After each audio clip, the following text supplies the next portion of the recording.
Rahul पैरोलिया infinity academy में आप सभी का स्वागत करता हूं। इलेक्ट्रिसिटी में अब तक हमने कुछ टॉपिक्स कवर किए हैं। हम लोगों का जो लास्ट टॉपिक था वो था Ohm's law, factor affecting resistance and resistivity. Okay, उसके बाद हम लोगों का जो नेक्स्ट टॉपिक आता है वो है कॉम्बिनेशन ऑफ रेजिस्टेंसेस। एक्चुअल में क्या होता है, कभी कभी हमें कुछ डिजायर वैल्यू का रेजिस्टेंस रिक्वायर्ड होता है, बट उस वैल्यू का रेजिस्टेंस हमारे पास अवेलेबल नहीं होता है। ऐसी कंडीशन में हम रेजिस्टेंस को कंबाइन कर सकते हैं, और अगर हम रेजिस्टेंस को कंबाइन करते हैं तो हमें हमारे डिजायर वैल्यू का रेजिस्टेंस जो है वो अवेलेबल हो सकता है। रेजिस्टेंस का जो कॉम्बिनेशन है वो टू डिफरेंट वेज में किया जा सकता है। सबसे फर्स्ट वे है वो है सीरीज कॉम्बिनेशंस। यहां पर मेरे पास कुछ रेजिस्टेंसेस हैं। सपोज इसकी वैल्यू है R1, इसकी वैल्यू है R2 और इसकी वैल्यू है R3। यहां पे मैंने किस तरीके से इन्हें कनेक्ट किया है, कंसीडर करते हैं। ये है रेजिस्टेंस का फर्स्ट एंड और ये है इसका सेकेंड एंड और टर्मिनल बोल सकते हैं। ये है सेकेंड रेजिस्टेंस का फर्स्ट और सेकेंड टर्मिनल। इसी तरीके से थर्ड रेजिस्टेंस का ये है फर्स्ट टर्मिनल और ये है सेकेंड टर्मिनल। इसे मैंने कैसे कनेक्ट किया है, फर्स्ट रेजिस्टेंस का सेकेंड टर्मिनल को सेकेंड रेजिस्टेंस के फर्स्ट टर्मिनल से कनेक्ट किया है, फिर यहां पर सेकेंड रेजिस्टेंस के सेकेंड टर्मिनल को थर्ड रेजिस्टेंस के फर्स्ट टर्मिनल से, एंड सो ऑन। इस तरीके से हम और भी कुछ रेजिस्टेंसेस को कनेक्ट कर सकते हैं। या फिर शॉर्ट में अगर कहूं मैं, व्हेन टू और more than two resistances are connected end to end connection है ये। फर्स्ट के एंड से, सॉरी, सेकेंड के फर्स्ट एंड से इसको कनेक्ट किया है, सेकेंड के सेकेंड एंड से इसको कनेक्ट किया है, and so on. So end to end connection जो है उसी को हम बोलते हैं सीरीज कॉम्बिनेशंस। ओके, सो ये कॉम्बिनेशन है सीरीज कॉम्बिनेशन। इसी के साथ में व्हेन कुछ रेजिस्टेंस है मेरे पास यहां पर R1, R2 और R3। ये है इसका फर्स्ट एंड, ये है इसका सेकेंड एंड। सेकेंड के लिए ये है फर्स्ट एंड और ये है सेकेंड एंड।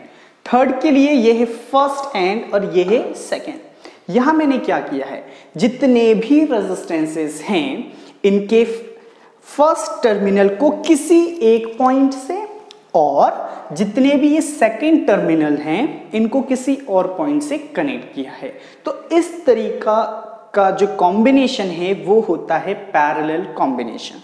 इसको हम डिफाइन कर सकते हैं, when resistances are connected between the same two points.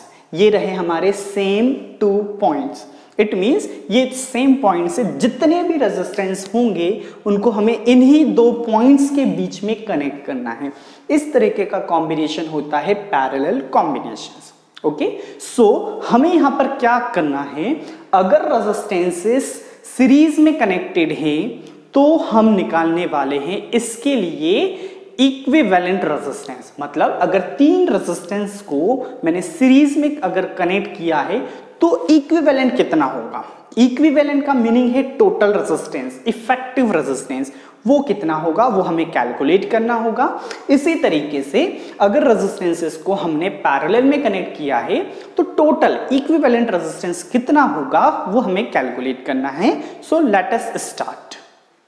Okay students, तो हम लोग स्टार्ट करते हैं। सबसे पहले हम लोग निकालने वाले हैं रिजल्टेंट या फिर equivalent resistance in series combination. ये रहा इसके लिए सर्किट डायग्राम। यहां पर मैंने R1, R2 और R3 थ्री रेजिस्टेंसेस को सीरीज में कनेक्ट किया है। ठीक है, ये इसका फर्स्ट टर्मिनल है और ये कॉम्बिनेशन का लास्ट टर्मिनल है।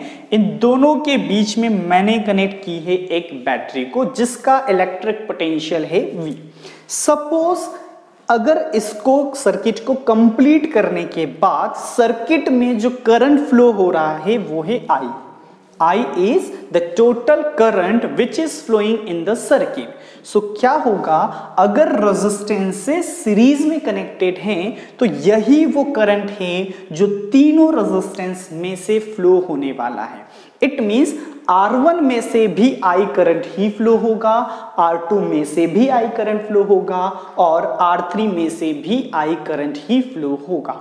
It means if resistances are connected in series, so same current will flow through all the resistances. But अगर यहाँ पर total electric potential V है, so ये divide हो जाएगा. चूंकि resistances अलग अलग हैं, सो मैंने यहां पे कंसिडर किया है जो R1 रेजिस्टेंस है इसके अक्रॉस में, मतलब ये इसके जो दो पॉइंट्स हैं इसके अक्रॉस में जो इलेक्ट्रिक पोटेंशियल डिफरेंस क्रिएट होगा वो है V1.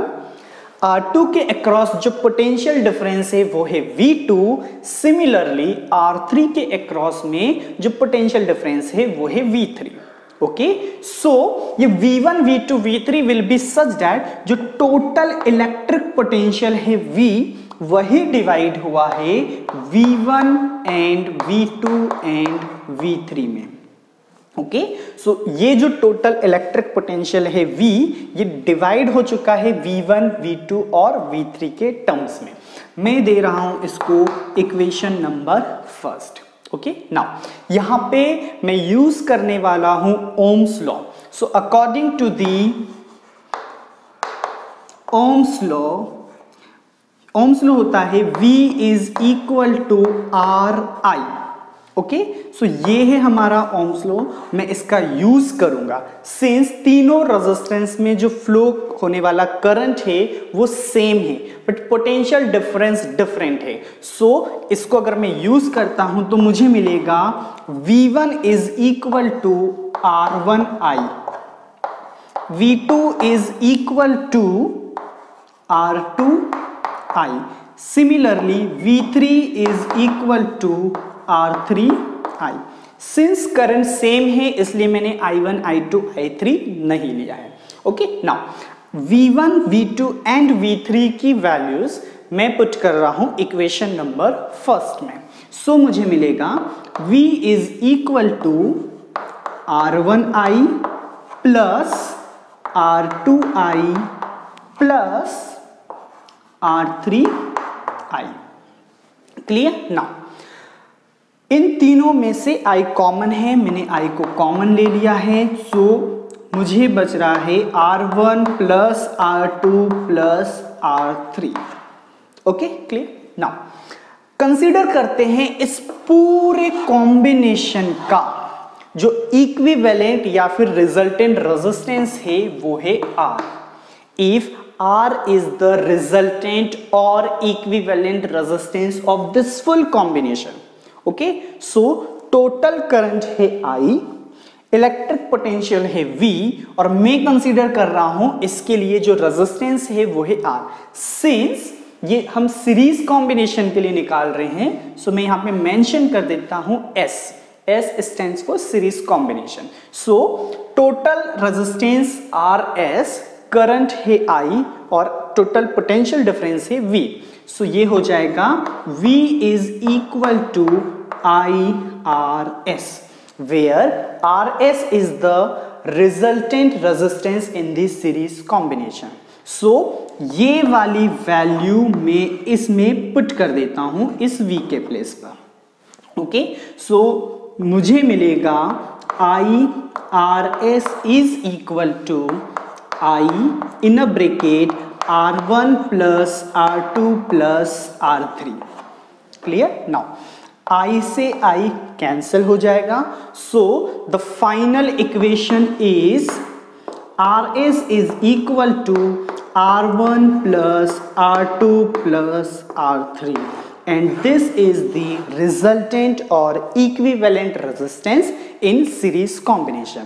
इट मीन्स अगर कुछ रेजिस्टेंसेस को हम सीरीज में कनेक्ट करते हैं सो टोटल जो इक्विवेलेंट रेजिस्टेंस होगा वो इंडिविजुअल रेजिस्टेंस के सम के इक्वल होगा. This is the equivalent resistance in series combination. Okay students, so next हमें जो इक्विवेलेंट रेजिस्टेंस निकालना है वो है पैरेलल कॉम्बिनेशन के लिए। ओके, यहाँ पर मैंने ड्रॉ किया है इसके लिए सर्किट डायग्राम। यहाँ पे R1, R2 और R3 3 रेजिस्टेंसेस हैं जिनको मैंने कनेक्ट किया है पैरेलल में। ओके, इनके अक्रॉस में जो इलेक्ट्रिक पोटेंशियल डिफरेंस है वो है V। Since resistances are connected in a parallel, so हर एक रेजिस्टेंस के अक्रॉस में जो पोटेंशियल डिफरेंस होगा वो सेम होगा, which is equal to V।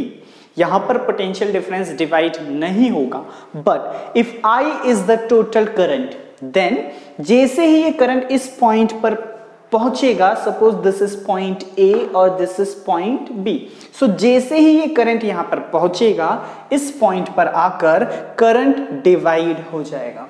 I1 current will flow through the resistance R1, I2 current will flow through the resistance R2 and I3 current will flow through the resistance R3।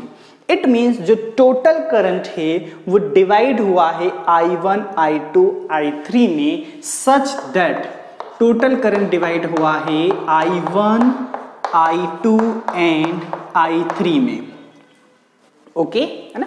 Once again मैं यहां पर use करता हूं ohms law. So using Ohm's law, Ohm's law होता है V is equal to RI। यहां से मैं निकाल रहा हूं करंट, सो मुझे करंट मिलेगा I is equal to V divided by R। इस इक्वेशन से मुझे करंट मिल रहा है I is equal to V by R, but इसमें से जो करंट फ्लो हो रहा है वो है I1, यहां से जो करंट फ्लो हो रहा है वो है I2 और यहां से जो करंट फ्लो हो रहा है वो है I3। सो मैं तीनों की वैल्यूज लिख देता हूं। I1 will be equal to V divided by R1, I2 will be equal to V divided by R2 and I3 will be equal to V divided by R3। Since तीनों के across में जो potential difference है वो है same, इसलिए मैंने यहां पर V1, V2, V3 नहीं लिखा है। Now let us put the values of I1, I2, I3 in equation number first. इस इक्वेशन में पुट करते हैं value. So I is equal to V divided by R1 plus V divided by R2 plus V divided by R3। Okay, now I is equal to, यहां से V आ रहा है common, V को मैंने कॉमन ले लिया है, मुझे मिल रहा है 1 by R1 plus 1 by R2 plus 1 by R3। Okay, now consider करते हैं इस पूरे पैरेलल कॉम्बिनेशन का जो इक्विवेलेंट रेजिस्टेंस है या जो रिजल्टेंट रेजिस्टेंस है, इस पूरे का जो रिजल्टेंट रेजिस्टेंस है वो है R। सिंस मैं R रेजिस्टेंस कंसीडर कर रहा हूं वो भी पैरेलल कॉम्बिनेशन के लिए, तो यहां मैं मेंशन कर देता हूं P। P stands for parallel. So इस पूरे कॉम्बिनेशन का जो रिजल्टेंट रेजिस्टेंस है वो है सपोज RP। टोटल करंट है I और टोटल जो इलेक्ट्रिक पोटेंशियल डिफरेंस है वो है V। So according to the Ohm's law, total current I is equal to V divided by RP। ये वैल्यू मैं इस इक्वेशन में पुट करता हूं। ओके, सो मुझे मिलेगा V divided by RP is equal to V, और ये पूरी term as it is, it means in a bracket 1 by R1 plus 1 by R2 plus 1 by R3, bracket close. इस V से इस V को मैंने कैंसिल कर दिया। सो फाइनली जो बच रहा है वो है 1 divided by RP which is equal to 1 by R1 plus 1 by R2 plus 1 by R3। This is the equivalent resistance in a parallel combination. It means अगर कुछ रेजिस्टेंसेस को हम पैरेलल में कनेक्ट करते हैं, so reciprocal of equivalent resistance will be equal to reciprocal sum of individual resistances. Okay, यहां पर मैंने लिए हैं 3 resistances. If only 2 resistances are connected, अगर सिर्फ और सिर्फ 2 रेजिस्टेंस पैरेलल में कनेक्ट हैं, सो ये इक्विवेलेंट फॉर्मूला कुछ ऐसा होगा, 1 divided by RP is equal to 1 by R1 plus 1 by R2। Okay, 3 के लिए 1 by R3 आया था, but only if 2 resistances are connected then this will be the equivalent formula.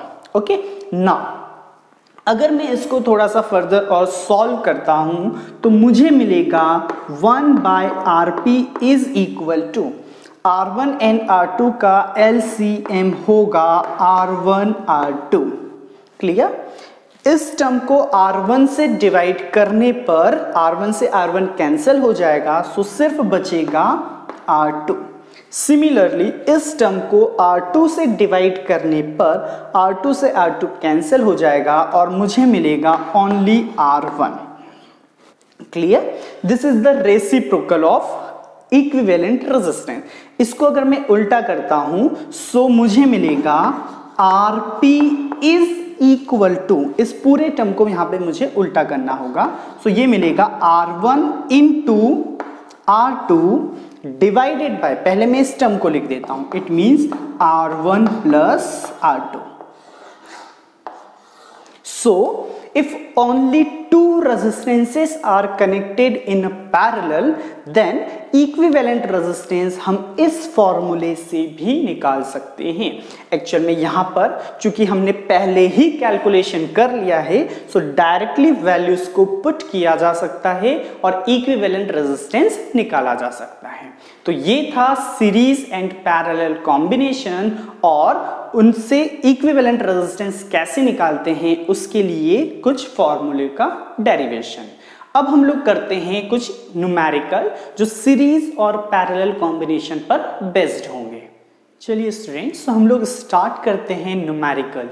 Okay, यहां पर एक सर्किट डायग्राम गिवन है जिसमें 3 resistances connected हैं। एक की वैल्यू है 5 ओम, second one is of 8 ohm and third one is of 12 ohm. Okay, so 3 resistances are connected like that, okay, in the diagram, and we have to find the reading in ammeter and voltmeter. This is the basic simple question.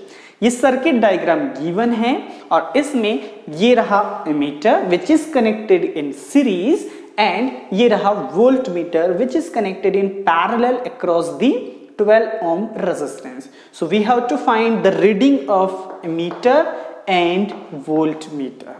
Okay, now since ammeter की help से हम लोग find करते हैं current, it means we have to find the total current which is flowing in the circuit. पूरे circuit में जितना current flow हो रहा है वो हमें कैलकुलेट करना है और इसके अक्रॉस में कितना पोटेंशियल डिफरेंस होगा वो हमें कैलकुलेट करना है। सो सबसे पहले मैं लिख देता हूं, नोट डाउन कर रहा हूं गिवन डेटा। हमें क्या क्या गिवन है? There are 3 resistances, so writing R1 is equal to 5 ohm, then R2 is equal to 8 ohm and R3 is equal to 12 ohm. ये गिवन है। इसी के साथ में जो टोटल इलेक्ट्रिक पोटेंशियल है वो भी हमें गिवन है which is equal to 6 volt. Okay, this is given to us which is 6 volt. So सबसे पहले मैं यहां पर कैलकुलेट करूंगा total equivalent resistance in the series combination.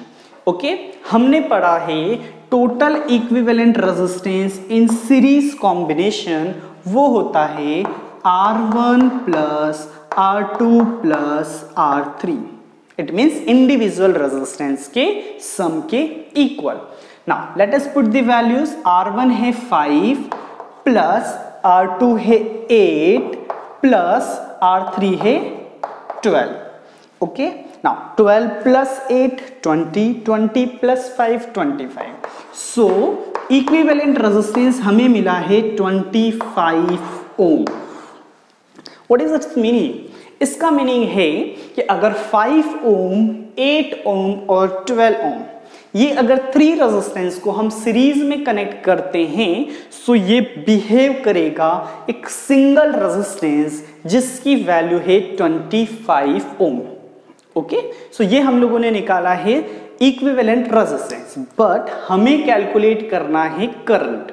Okay, so first of all current अगर हमें कैलकुलेट करना है so using Ohm's law V is equal to RI. Okay, यहां से करंट होगा V divided by R. Okay, ये combination है series का, सो यहां पे मैं नोट कर देता हूं S. So this will be equal to V. V means 6 divided by 24. This is our I.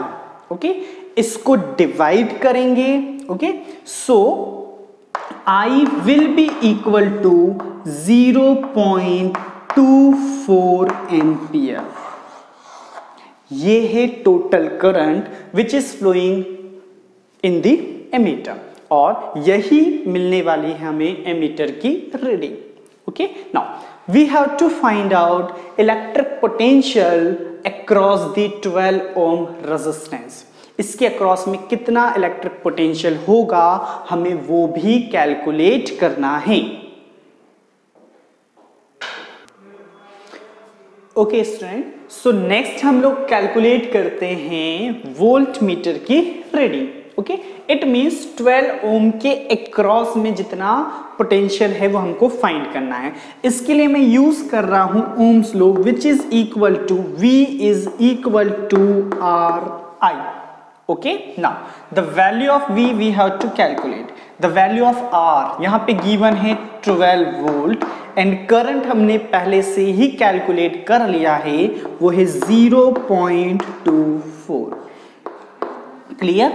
12 multiplied by 0.24 will give you the reading 2.88 volt. So this is the value or we can say reading of voltmeter. Okay, so ये था हम लोगों का सबसे first numerical जिसमें 3 resistances series में connected थे और हमको जो कैलकुलेट करना था वो था reading of meter and voltmeter. Okay students, so next numerical है हम लोगों के पास. ये एक सर्किट गिवन है.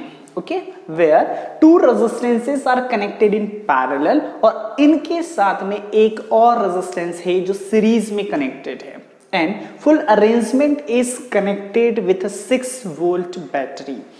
इस सर्किट के लिए हमें फाइंड करना है first of all total resistance. इस पूरे कॉम्बिनेशन का टोटल रेजिस्टेंस हमें कैलकुलेट करना है. Secondly total current.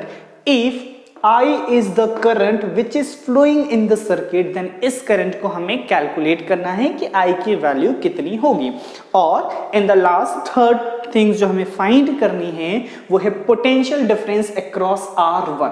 यहाँ पे मैंने मेंशन किया है R1 and its value is 7.2 ohm. So there are 3 things जो हमें फाइंड करनी है. Let us start one by one. First of all हम लोग कैलकुलेट करेंगे total resistance. Now there is a problem in a question. Problem ये है कि यहां पर जो 3 रेजिस्टेंसेस हैं ये ना तो सीरीज में कनेक्टेड हैं और ना ही पैरेलल में कनेक्टेड हैं. यहां पर ये हो रहा है these 2 resistances are connected in a parallel and then ये जो है अरेंजमेंट ये एक और रेजिस्टेंस के साथ में सीरीज में कनेक्टेड है. सो ऐसा नहीं है कि all 3 are connected either in series और पैरेलल. यहाँ पे 2 पैरेलल में है और एक उसके साथ में सीरीज में है. तो यहाँ हम इक्विवेलेंट रेजिस्टेंस कैसे निकालेंगे? अभी कुछ देर पहले मैंने आप लोगों को एक फॉर्मूला बताया था कि if only 2 resistances are connected then ये था formula R is equal to R1 into R2 divided by R1 plus R2. Okay, means अगर ओनली 2 रेजिस्टेंसेस पैरेलल में कनेक्टेड हैं, सो इसकी हेल्प से हम इक्विवेलेंट निकाल सकते हैं। इट मीन्स सबसे पहले मैं फाइंड करूंगा इसका इक्विवेलेंट। ओके, सो यहां पे मैं अभी कंसीडर, चूंकि R2 और R3 ये 2 रेजिस्टेंस हैं, सो इसको मैं मॉडिफाइड कर लेता हूं, R2 into R3 divided by R2 plus R3। Okay, now let us put the values. So we will get R is equal to R2 into R3. It means 8 into 12. 8 into 12 divided by R2 plus R3. It means 8 plus 12. ये होगा 8 into 12 divided by 8 plus 12, ये हो जाएगा 20। ठीक है, now इसको हम solve करते हैं, डिवाइड करते हैं। नाउ मैं डिवाइड कर रहा हूं 4 से, 4 3 जा 12 एंड 4 5 जा 20। सो यहां मुझे मिल रहा है 8 into 3 which is 24 divided by 5। This is the value of R। Okay, now इसको फर्दर में डिवाइड करता हूं, सो मुझे मिलेगा 24 को 5 से डिवाइड करने पर 24 को 5 से डिवाइड करने पर हमें मिलेगा 4.8। इट मींस इन दोनों का जो इक्विवेलेंट रेजिस्टेंस है वो है 4.8। नाउ ये 4.8 इस R1 के साथ सीरीज में कनेक्टेड है। सो मैं सर्किट को थोड़ा सा मॉडिफाइड कर लेता हूं, तो ये कुछ ऐसा होगा, दिस इज 7.2 ओम और ये कनेक्टेड है इसके साथ which is 4.8 ohm. Okay, it means इसके प्लेस पे मैंने एक नया रेजिस्टेंस लिख दिया और उसकी वैल्यू है 4.8। Now these two are connected in series, so total equivalent resistance, here I am writing EQ for equivalent, ये रहेगा 7.2 plus 4.8 since ये दोनों सीरीज में कनेक्टेड है। ओके, सो नाउ ये हो जाएगा 12 ohm. This is the total equivalent resistance. Okay, so ये हम लोगों ने कैलकुलेट कर लिया है। यहां पर 2 रेजिस्टेंस पैरेलल में कनेक्टेड थे, इन दोनों का इक्विवेलेंट है 4.8। फिर ये इन दोनों का जो इक्विवेलेंट है वो सीरीज में कनेक्टेड है। सो इन दोनों का सीरीज कॉम्बिनेशन से मुझे फाइनल आंसर मिला है 12 वोल्ट। ओके, नाउ सेकेंडली ये हमने फर्स्ट चीज कैलकुलेट की है। सेकेंड हमें कैलकुलेट करना है टोटल करंट। यहां पर मैं यूज करूंगा once again ohm's law which is V is equal to RI। Clear, यहां से करंट मुझे मिलेगा V divided by R। The value of V is यहां पे गिवन है 6 volt divided by R। It means R equivalent which is equal to 12। इसको अगर हम डिवाइड करेंगे 6 डिवाइडेड बाय 12, तो यहां से हमें मिलेगा 0.5 एम्पियर। क्लियर, सो ये थी टोटल करंट। नाउ थर्ड हमें फाइंड करना है potential difference across R1। It means इसके अक्रॉस में potential difference. So third thing जो हमें फाइंड करना है वो है पोटेंशियल डिफरेंस। वंस अगेन मैं यूज करूंगा ohm's law which is equal to RI। V हमें कैलकुलेट करना है potential difference which is equal to R into I। यहां पे रेजिस्टेंस है 7.2। ओके, इसको मैं मल्टीप्लाई कर रहा हूं I विच इज 0.5, इसका हाफ कर देंगे, so we will get 3.6 volt. So this is the potential difference across the R1। So these are the 3 things जो हमने यहाँ पे कैलकुलेट की है। इसी के साथ में हम लोगों ने यहाँ पर अभी कंप्लीट किया है सीरीज एंड पैरेलल कॉम्बिनेशन और इन पर बेस्ड कुछ न्यूमेरिकल्स जिनमें हमने यूज किया है बहुत ही ज्यादा इंपॉर्टेंट टॉपिक का जो है ओम्स लॉ।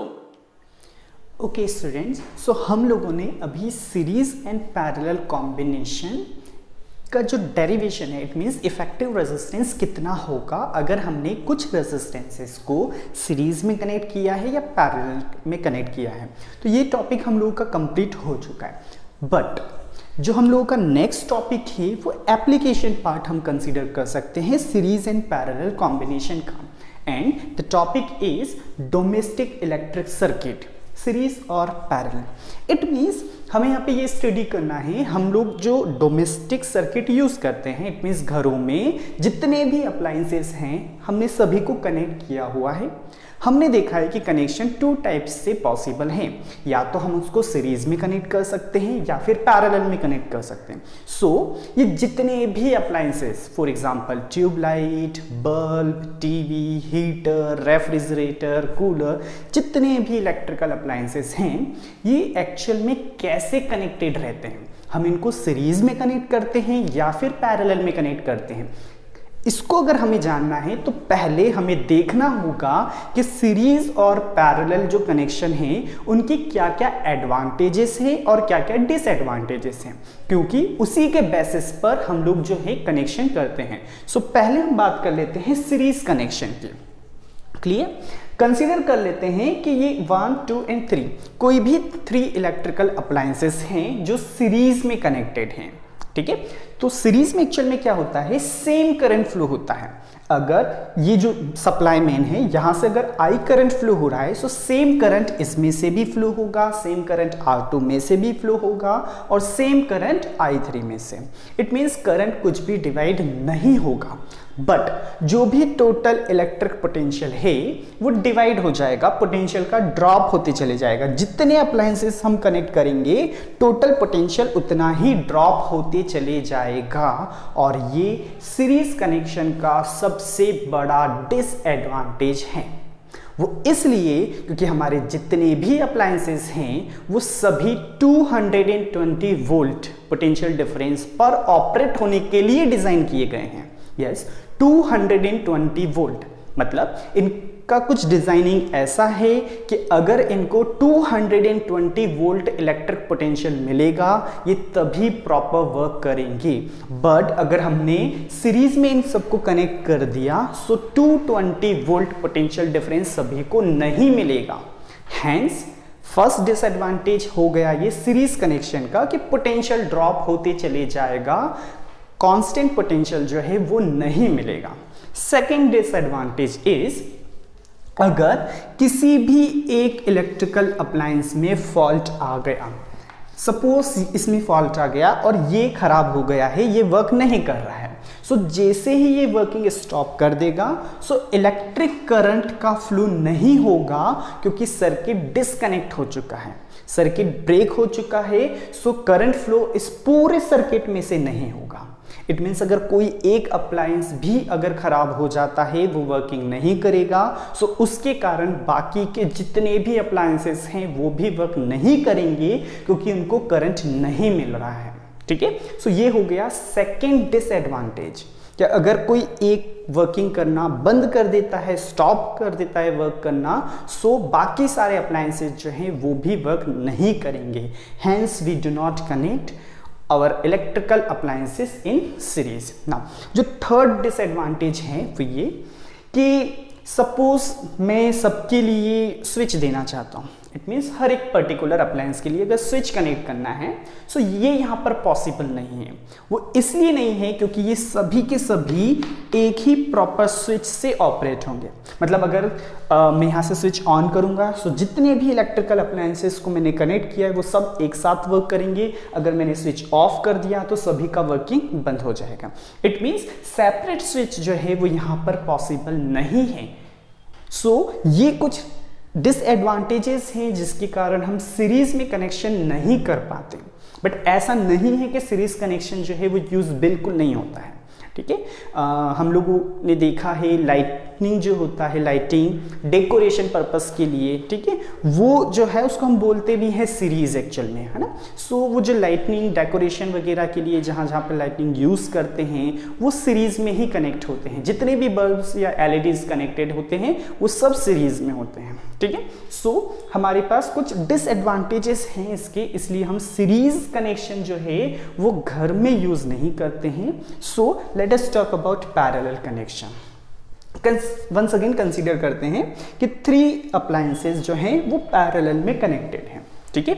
नाउ फर्स्ट यहाँ पे जो डिसएडवांटेज था इलेक्ट्रिक पोटेंशियल का ड्रॉप, ये यहाँ पर नहीं होता है। क्यों? क्योंकि जितने भी अप्लायंसेस हैं वो सिर्फ और सिर्फ 2 टर्मिनल के अक्रॉस में कनेक्टेड है विथ 220 वोल्ट जो हम लोगों को मिलता है घरों में, ठीक है। सो यहाँ पर पोटेंशियल ड्रॉप नहीं होगा। जितने भी अप्लायंसेस हम कनेक्ट करेंगे उन सभी को सेम इलेक्ट्रिक पोटेंशियल मिलेगा। सो फर्स्ट डिसएडवांटेज यहाँ पे कवर हो चुका है। सेकेंड, अगर इनमें से कोई एक वर्किंग करना बंद कर देता है, किसी में फॉल्ट आ जाता है आइदर R1, R2 या फिर R3, सो जो रिमेनिंग इलेक्ट्रिकल अप्लायंसेस हैं उसके ऊपर कुछ भी इफेक्ट नहीं होगा, उनमें से करंट फ्लो होगा और वो वर्किंग कंडीशन में रहेंगे। थर्ड, यहाँ पर हम सभी अप्लायंसेस के लिए अलग से स्विच जो है वो प्रोवाइड कर सकते हैं। जितने भी अप्लायंसेस हम कनेक्ट कर रहे हैं पैरेलल में, सभी के लिए हम स्विच जो है वो अप्लाई कर सकते हैं, सभी के लिए स्विच लगाया जा सकता है। सो जो डिसएडवांटेज सीरीज कनेक्शन में हो रहे थे वो डिसएडवांटेजेस पैरेलल कनेक्शन में नहीं होते हैं। हैंस हम लोग जो घरों में यूज करते हैं, हमारा जो सर्किट डिजाइनिंग होता है, जितने भी अप्लायंसेस हम कनेक्ट करते हैं वो सभी पैरेलल में कनेक्ट होते हैं, सो दैट सबको 220 वोल्ट इलेक्ट्रिक पोटेंशियल प्रॉपर मिल पाए, सेपरेट स्विच हम लोग इनके लिए प्रोवाइड कर पाए, और अगर किसी एक अप्लायंस में फॉल्ट आ भी जाता है सो बाकी उससे अफेक्ट ना हो। हैंस डोमेस्टिक इलेक्ट्रिक सर्किट जो है वो होता है पैरेलल।